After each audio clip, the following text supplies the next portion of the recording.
Jigar, welcome to the podcast. Thanks for doing this. Wow, thanks for having me. This is great. You are no stranger to podcasts, I know, but um, I usually start with just sort of bio and then go into a few topics and Sure. maybe get a little spicy. Um, but you and I met in Washington a long time ago. I think it's like maybe 05, 06 when you were doing Carbon Warm. You were just leaving Sun Edison at the time, I think. Yeah. Um, what a career before then and since then. But before getting to your career, you grew up in Chicago?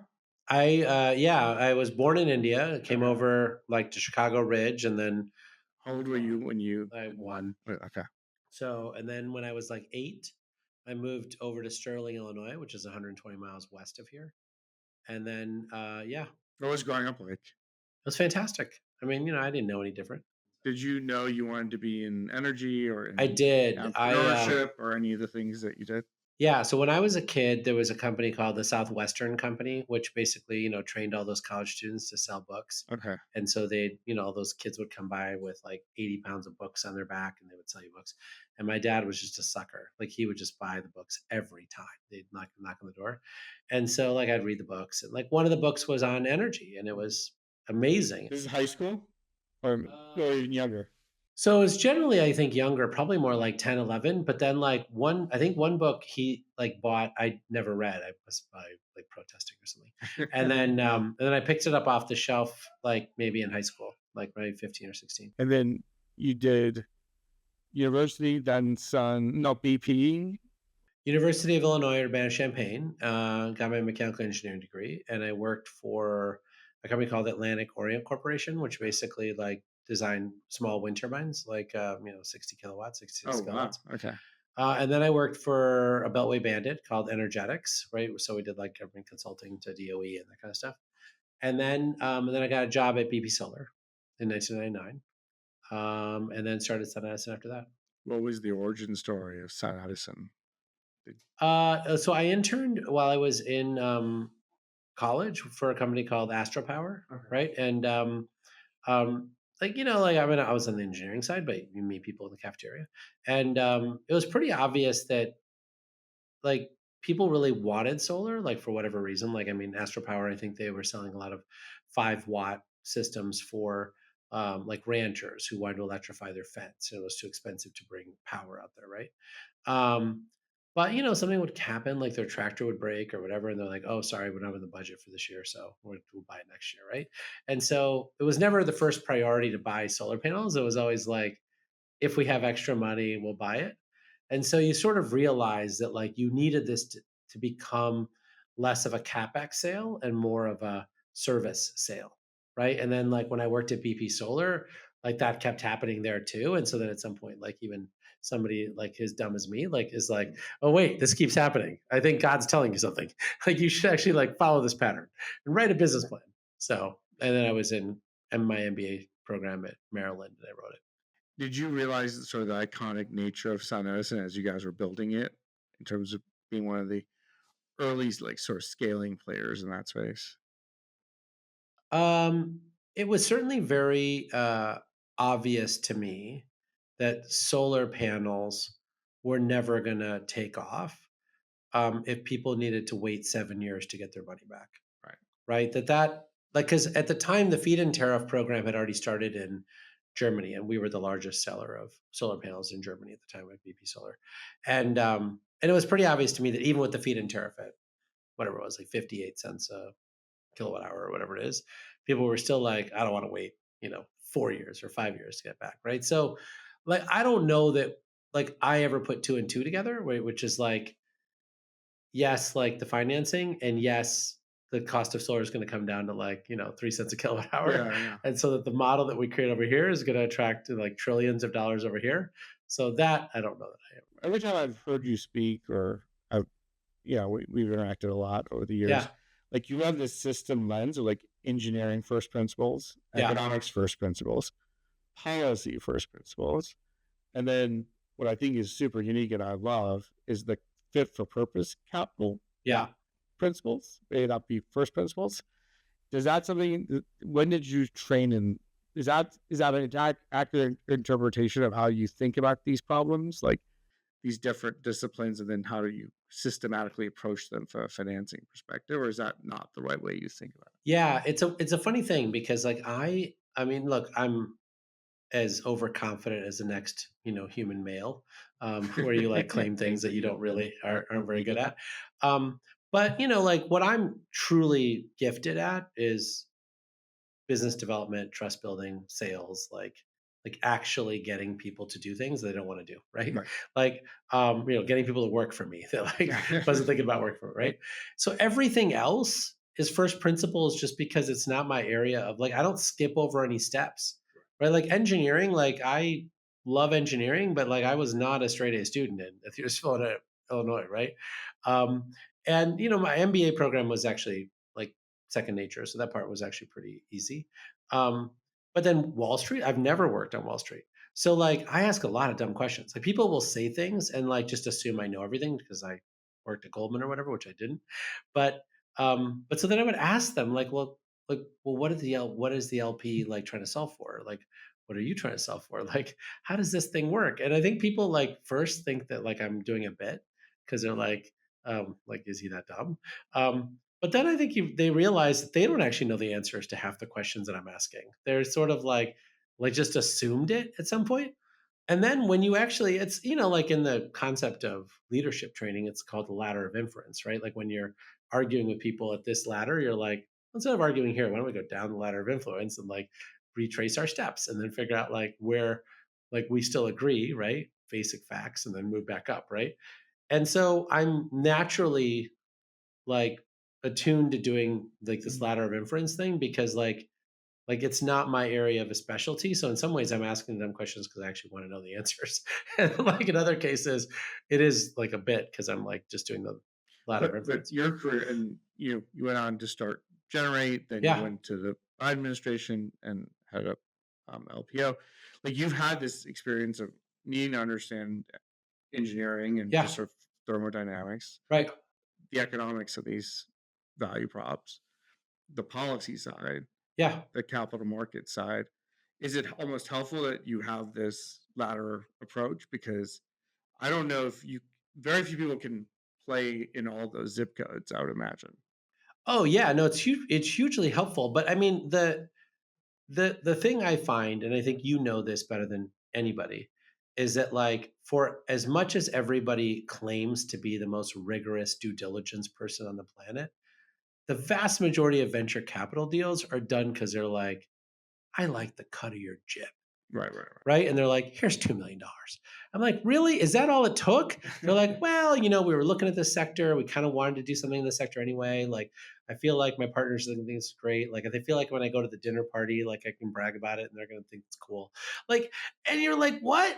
Like, I did all this prep. I did this whole data room. I did all this stuff, and you're not even going to read it. You're just like going to give me money.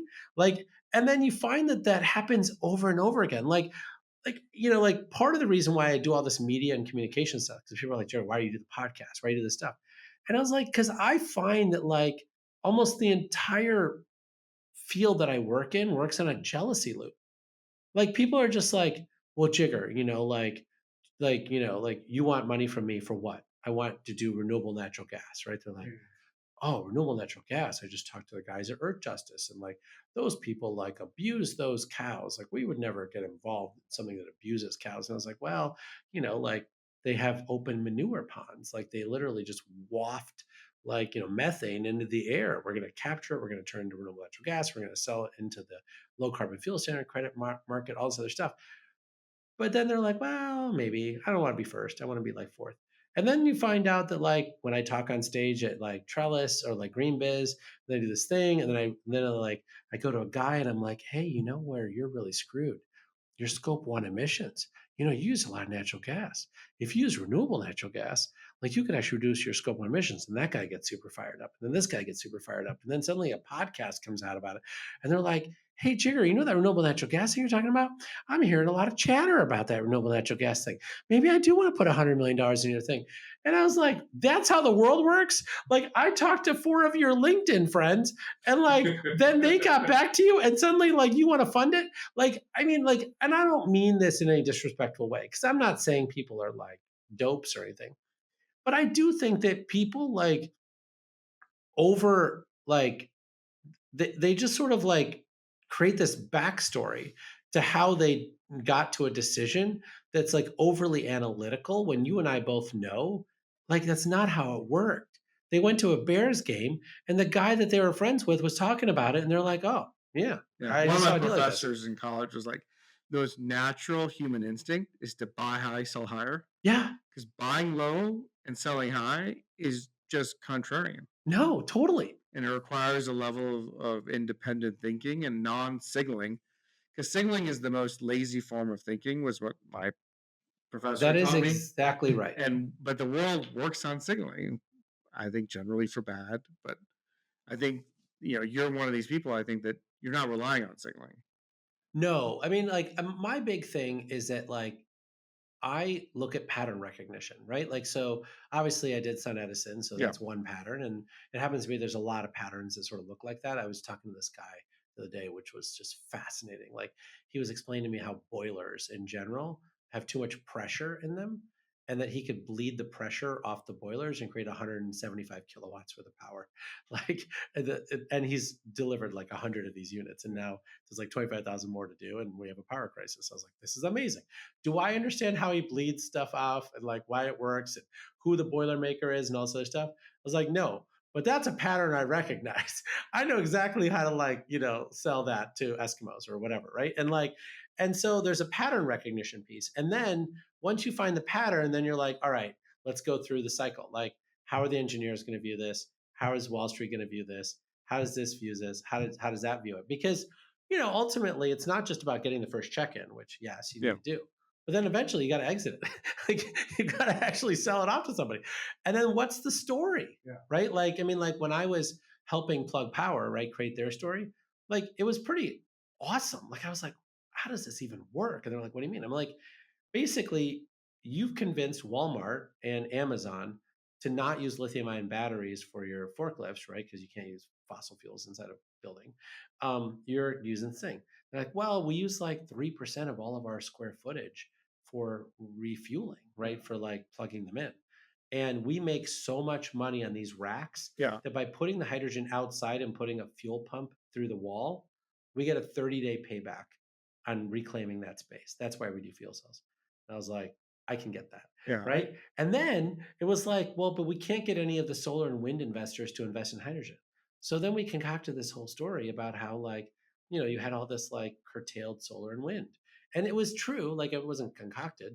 Like, at the time, everybody was like, well, the way we're going to decarbonize the grid is we're going to overproduce solar and wind and we're just going to spill some of it because sometimes you don't need it. Right. And I was like, well, instead of spilling it, why don't you turn it into hydrogen? And so then that became a whole meme. And suddenly their stock price went up like 10x Yeah, yeah. because all the investors were like, oh, you're like related to solar and wind? I want in on that. And I was like, how the hell did that happen? Like, that's not a fundamentals analysis. You didn't do a like cash flows analysis and like discount it back. You were just like, oh, you're now part of the solar and wind supply chain. I can overpay for you. Yeah, yeah. So it's accidental sometimes. Yeah. Um, so you've had a career in entrepreneurship, a career in even the NGO space with Richard Yeah. Branson. You've done finance with Jerry. You've done obviously a very high profile role in government and policy. What are you doing now? What's your portfolio of activities? Well, so when I left office, I've had a couple of these career Yeah. transitions. And so I realized early on that you don't jump into a full-time job. And my brand from a ex-Biden official with Trump coming in was probably like I was probably going to be more of a liability to the person who like hired me. Like, so I was like, I should probably like lay low for a little while, right? And so the first thing I did was call 100 CEOs and just say, what's going on? Like, how are things going? And the thing I learned right away was basically that they all said, I'm upside down with my partners, right? Like, my venture fund like basically like paid too much, and they don't want to like write down the investment or reprice, and they're having a hard time raising their second fund, so they don't want to like share that that's going to come.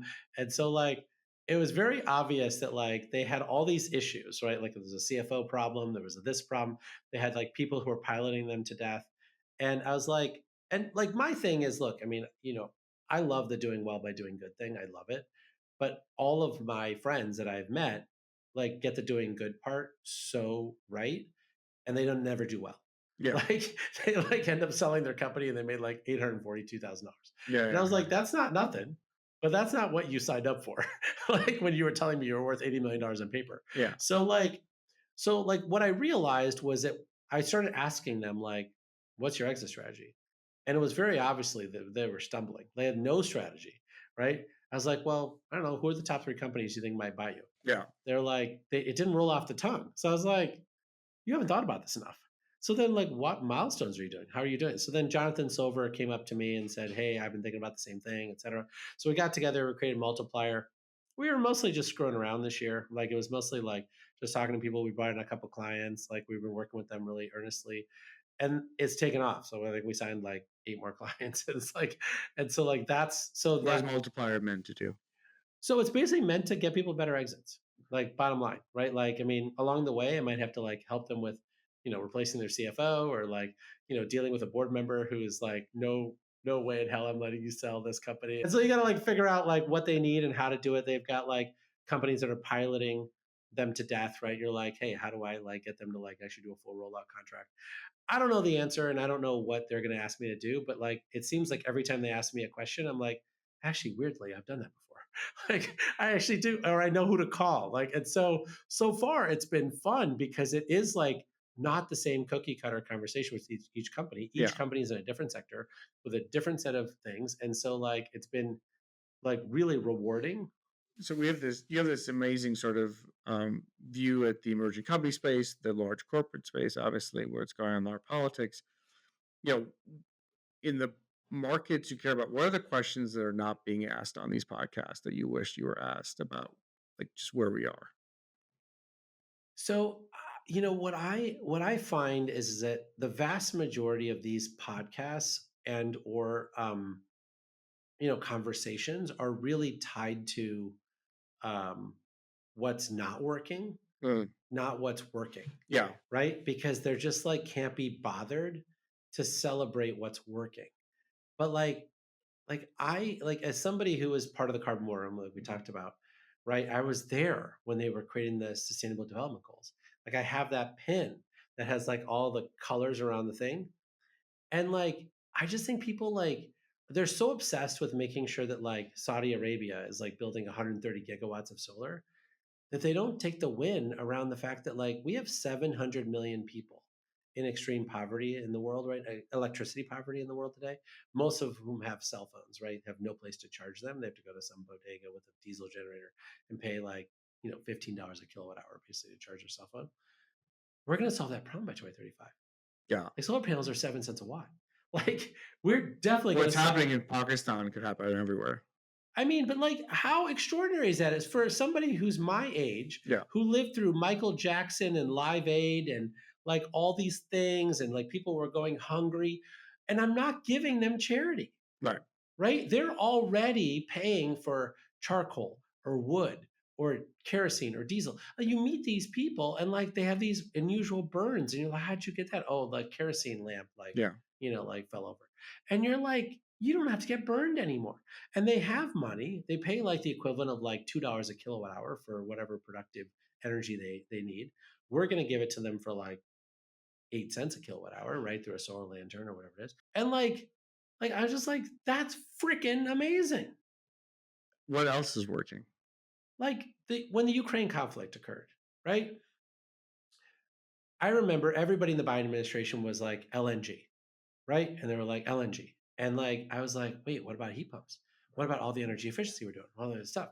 And then I called up Bill McKibben and I was like, hey, Bill, can you write this article and like publish it? Because everybody in the White House like reads that. And like, and he did. And like we suddenly like shifted and we were like, okay, it's LNG and heat pumps. Energy efficiency saved 60% of the entire volume of Russian gas. LNG only made up 40% of the volume of Yeah. Russian gas. That's a huge win, right? Yeah. But the only thing you hear about is LNG exports. Yeah. You don't hear about the fact that we went from like a paltry penetration of advanced heat pumps and energy efficiency and all that stuff to a massive penetration to the point where like people are like, I remember Michael Liebrick, who's like a very good friend of mine. I love him to pieces. Like wrote a scathing thing on like social media about how stupid I was, basically about pushing heat pumps. Like he's like, we don't need your stupid heat pumps. And then later he was like, yeah, we actually needed your stupid heat No, I pumps. mean, they're like Mittelstand companies in Germany that just did phenomenal. Like Yeah, Leasman sold a totally. carrier for $10 billion, and I think they went from majority fossil heat pumps to majority renewable driven heat pumps, and grew from 800 million to 4 billion, and sold to carrier. I mean, it's remarkable.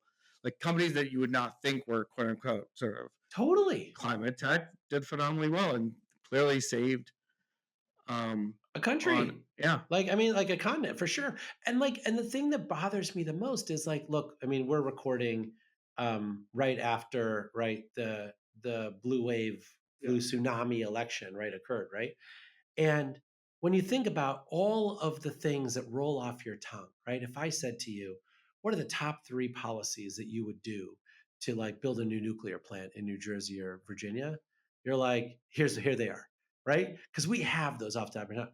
But if I say to you, what are the top three technologies that you would deploy to reduce everyone's electricity bill 20% by 2030, which is because that's in front of the governor elect of New Jersey or Virginia, it doesn't roll off of anybody's tongue because I tested it. I called everybody today and I was like, hey, NRDC, what's your top three things? Hey, Sierra Club, what's your top three things? LCV, what are your top three things? Right? Like EDF, what are your top three things? They're like we went through like 30, right? And What are the top three things? it's just one thing. You have to make more out of what we've already paid for. Right. So it's like we need to move to connect and manage, right? So you got to like overload the transmission circuits and curtail, right? So that's what they do in Texas.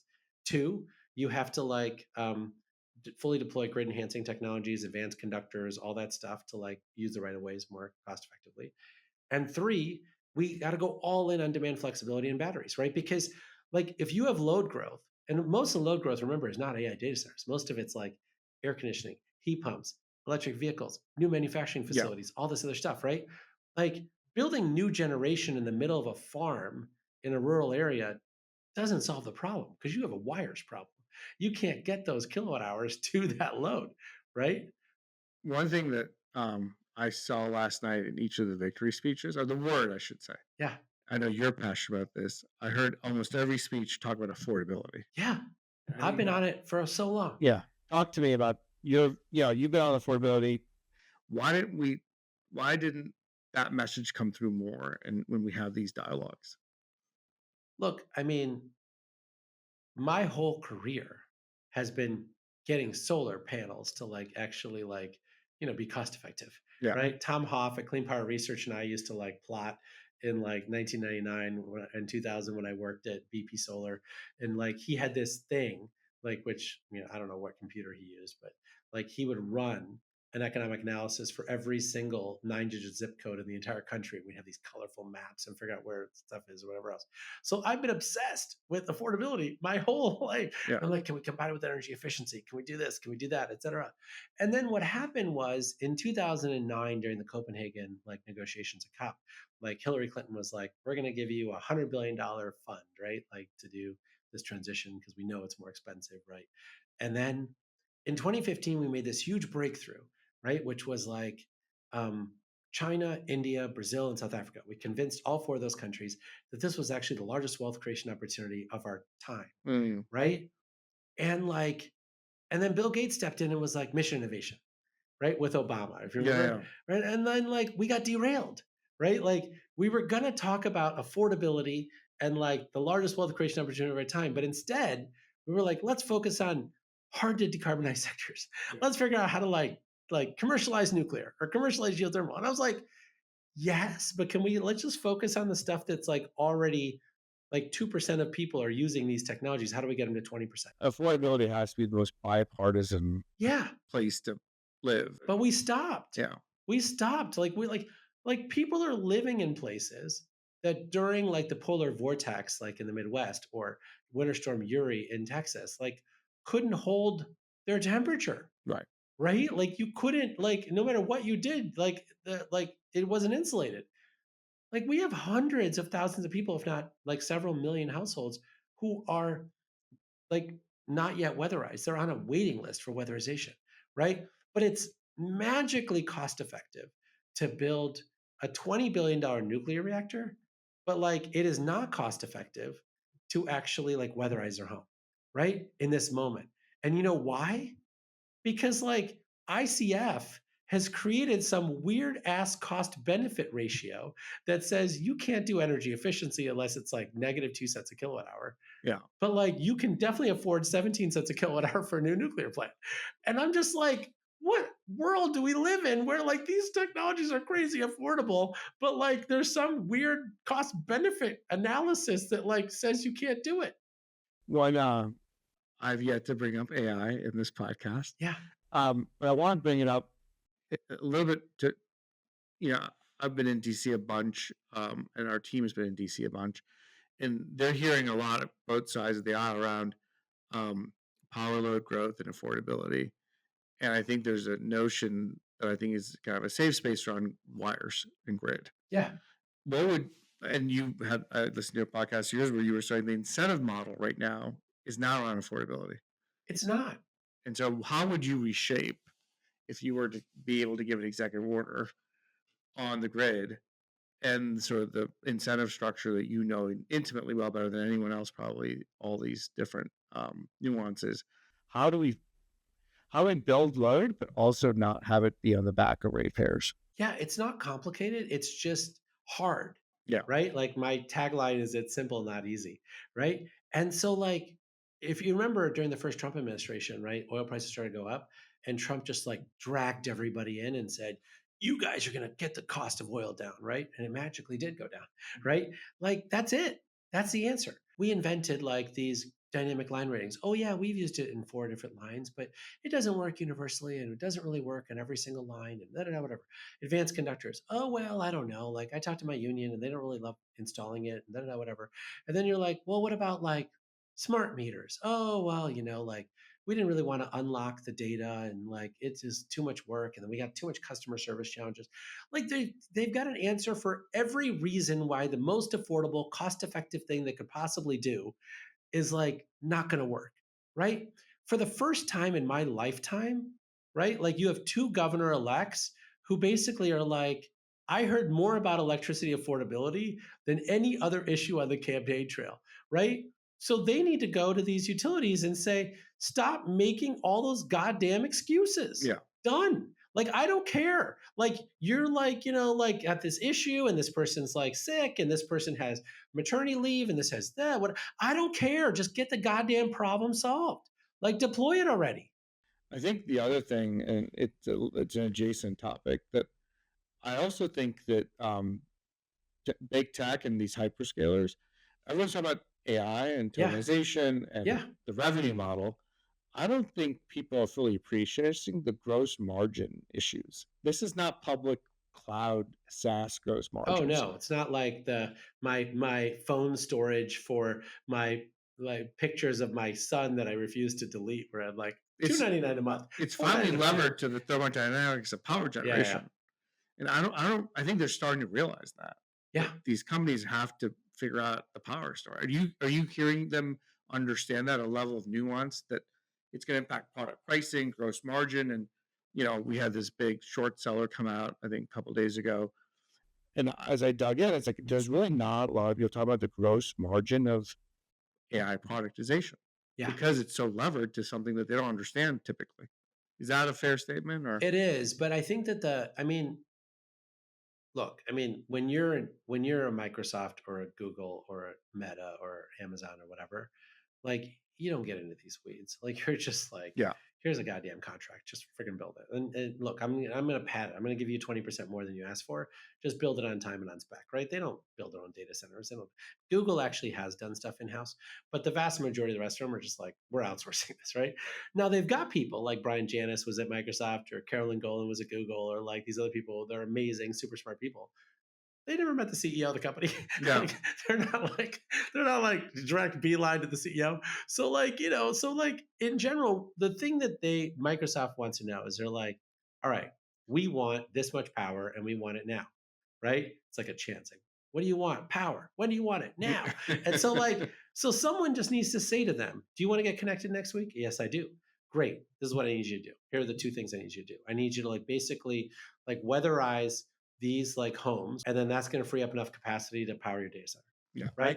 Or like, let's replace these things, or just put $400 million worth of batteries at your $22 billion data center. And I'll tell you when I need you to like Yeah, take don't part just of that make off this a generation problem only. Like, right. do the efficiency stuff, do the Just dynamic. do this, and then they would just be like, whatever, I don't give a crap. Like just connect to me. I'll just do it, right? But like the utility is like, well, I don't want to ask them for that because like I make more money by overspending by $1 billion in this other thing. And like the governor's like, wait, what? I'm supposed to understand electricity? Wait, advisor ABC. Why don't you tell me what's going on? Yeah. I don't know anything about electricity. I got hired because like I have good relationships in this particular affinity community. And then like, and so then they're like, well, who's our expert on utilities? Oh, the utility CEO. He's like your biggest donor. Oh, the utility CEO. What should I do? Let me spend $1 billion in this thing because that's the only way to solve this problem. That stuff that Jigar's saying doesn't make any sense at all. I think there's common cause though around affordability and some of the grid. Oh my God, we have a I got so many text messages from like all of my friends who are like former regulators who just retired or whatever. Like, Jigger, did I just hear what she said in her acceptance speech? We have a historic opportunity to go in and advise her and like tell her that like here are the things that the utility's been doing to screw us over for the last 10 years that you can just ask them to do and it'll reduce rates by 20% by 2030. Like, I mean, that's the thing is like even when I talk to my friends like in the environmental movement, they're like, Jigger, that's not possible. You can't reduce rates by 20% by 2030. I was like, this is not that hard. Yeah. Like, numerator, smaller number, denominator, much bigger number.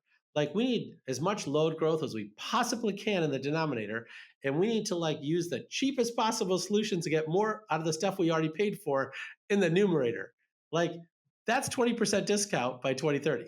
On the load growth side, where do you see natural gas playing a role? I've heard it increasingly as sort of the easy button for a lot of these hyperscalers to source from sort of combined cycle. Is that something you're seeing more and more? No.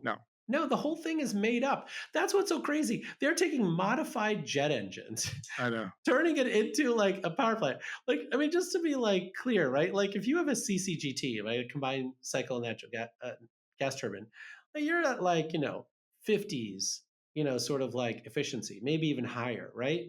Then like you take a modified jet engine or like these simple cycle gas plants or something, you're in the 30s. Yeah, like it's horrible. And like so like the whole thing makes no sense at all. And like remember the reason why we don't have combined cycle gas turbines, it's amazing to me how many people like come to me going, Jigger, it's your fault that we don't have combined cycle natural gas turbines because you hate natural gas. I was like, I don't hate natural gas. Like natural gas was fully unprofitable from 2016 to 2020. Who was president then? Oh yeah, Trump won. And so like Siemens and GE and everyone just announced that they're shutting down their plants because they weren't selling. And so now you're like, oh, Jigger, it's your fault that they don't have a supply chain. My fault about economics? Like, what am I talking about? And so like now it's like a 5-year waiting list to get those things. You know what's not a 5-year waiting list? Batteries. I can deploy that stuff next week and like solve the problem for 2% of the hours, right? Which basically unlocks 100 gigawatts of new capacity in our grid. Oh, problem solved. Yes, problem solved.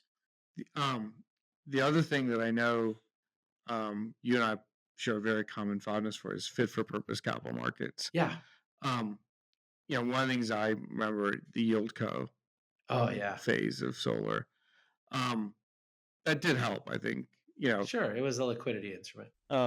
Where I know you have I believe that we do not have fit for purpose capital markets, and it's it's to the detriment of these economics and deployment. Do you agreed?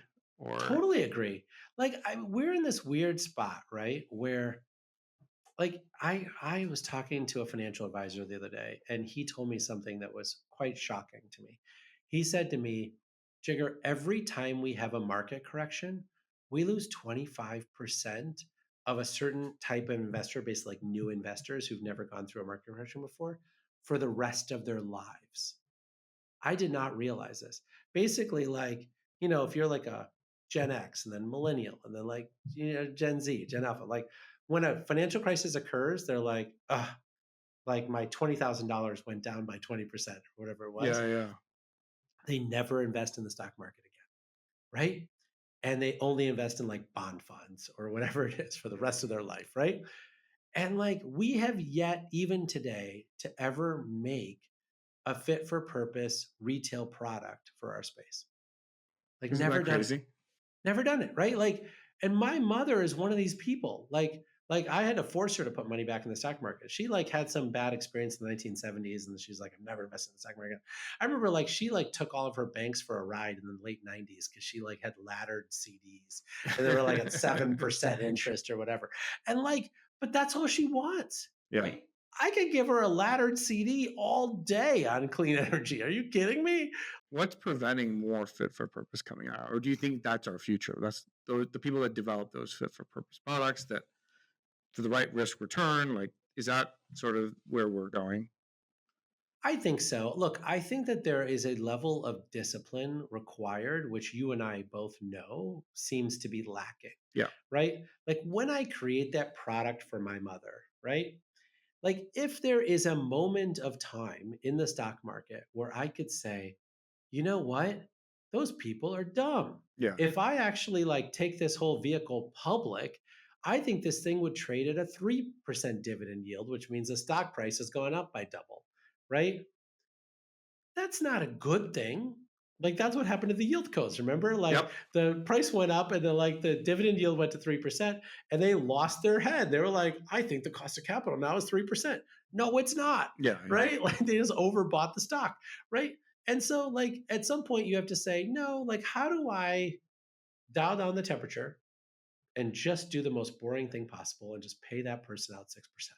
Right? I'm not going to take it public. I'm not going to try to enrich myself in a temporary fashion and then screw over the retail investors, which happened with all the SPACs, Yep. right, in 2021. But instead, you're how do I show discipline myself? Right? I'm going to make a lot of money. If there's a lot of assets under management, I make fees, whatever. But at the end of the day, I'm not going to go for broke just to screw these people over.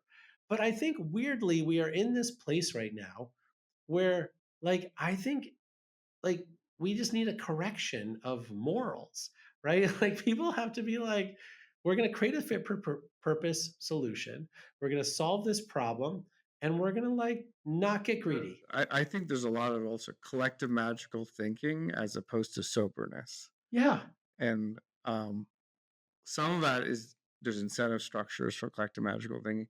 One of the best things about America is that we do collective magical thinking and dream of the future. Oh yeah, I mean, look at AI. Look, I mean, Tyler Cohen wrote that big piece Yeah. recently, which talks about is in what other magical time in history would you have such a realignment of capital structure?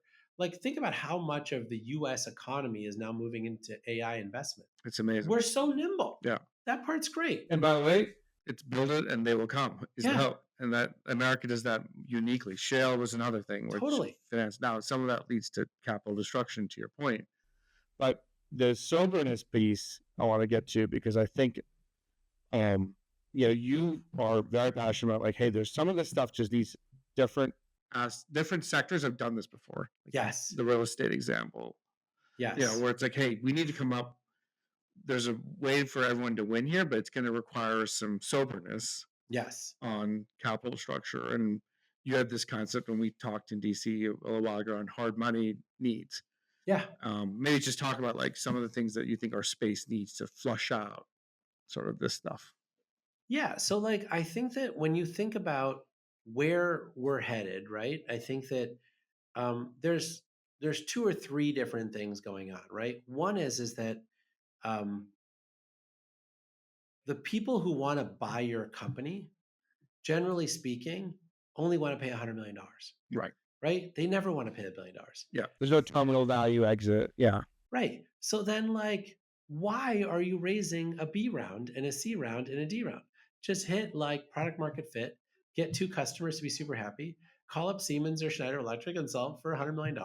You've only raised $12 million to get it here, and like you've pocketed 25 million.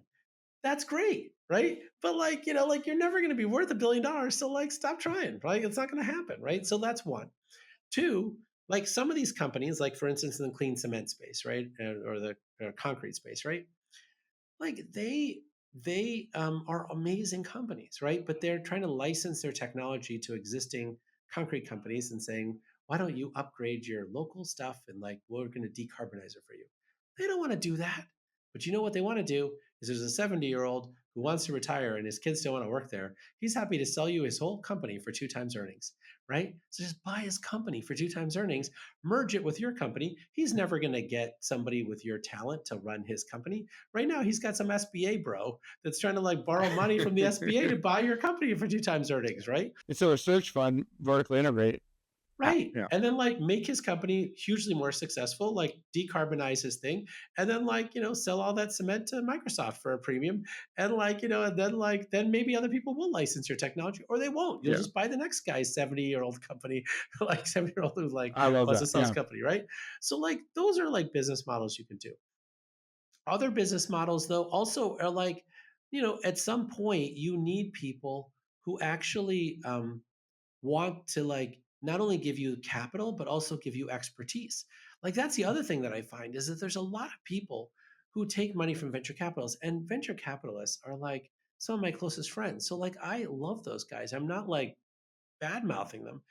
But when you ask them, like, are you an operating partner for TPG or Apollo? No, you're not. Yeah. Like, like they're not like coming into your business and like helping you with all this execution risk, right?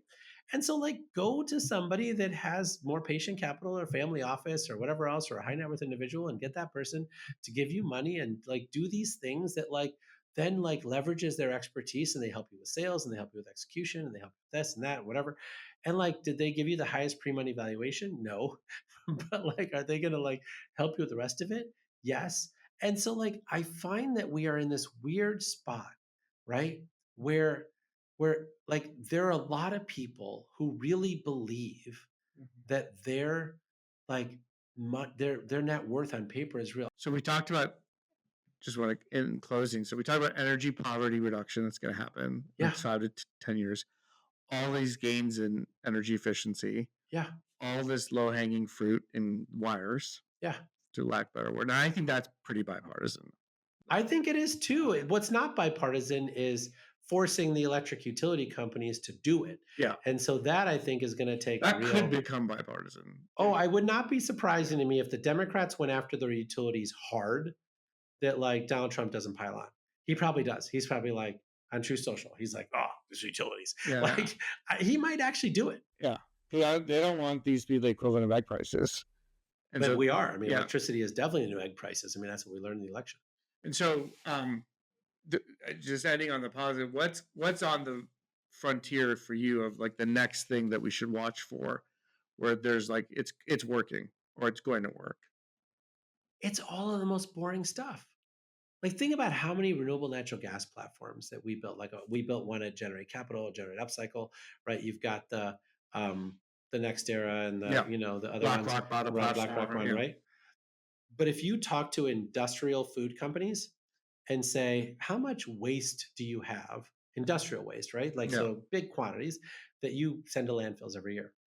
Generate processes more industrial food waste than anybody else in North America. I think they process 4% of industrial food waste in this country.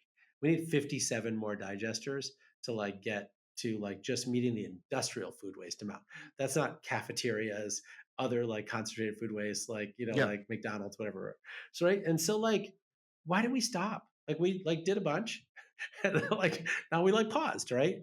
But like this like pressure bleeding company, right? Enline, they're amazing, right? But like we could do 25,000 boilers next week. The riches are in the niches. The riches are in the niches, right? But like HVAC, like there's a great company called Blue Box Air. Like they like do deep cleans of coils, immediate 40% reduction in airflow movement costs, right? So now you're at a place where like HVAC is the largest user of electricity in all buildings, and they can cut that cost by 40% for like just the airflow part. So it's like, when you think about LED lights, Mhm. LED lights were roughly like an 85% reduction in electricity consumption from incandescent light bulbs to LEDs. Like we probably could save the same amount of absolute kilowatt hours that we did from the LED revolution just through this HVAC revolution, like fully rolled out, right? But also like look at electric vehicles, Yeah. right? We are now at a point in electric vehicles where you have sub $35,000 vehicles without the tax credit. And so you have 20% of all users in the country that drive more than 20,000 miles a year, right? And it is so much cheaper for them to go And this is electric. before Waymo. Like the Waymo stuff, like, I mean, yeah, you could easily ride 100,000 miles a year, 200,000 miles a year with a Waymo. It's so amazing, right? And so, I like, I just think if we took the stuff that we already had, rooftop solar, we have 400,000 warehouse rooftops where it's only a 20% premium to install solar on that warehouse versus like on the ground somewhere. But it's actually on the distribution circuit, right? You could generate 100 and I think 80 terawatt hours worth of electricity, which is exactly how much data center load growth we expect to have between now and 2030. You can meet it all just with the 400,000 Wow. rooftops, right? And so, like, and then you add some batteries there, Yeah, yeah. right? I just think like we are in this The place. solutions are there. We just got to get going. Yeah, we just got to go from like a 5% penetration to a 50% penetration on all these niches. Look, Jay, you've been an inspiration to me and many of us. It's a real treat to interview you on the podcast. Thank you for doing this. Thank you for your leadership, your service, and for all you're doing. Well, the feeling's mutual. I just am so proud to be a part of such a dynamic industry and such an extraordinary group of people, which you are at the top of that list. Thank you, Jay.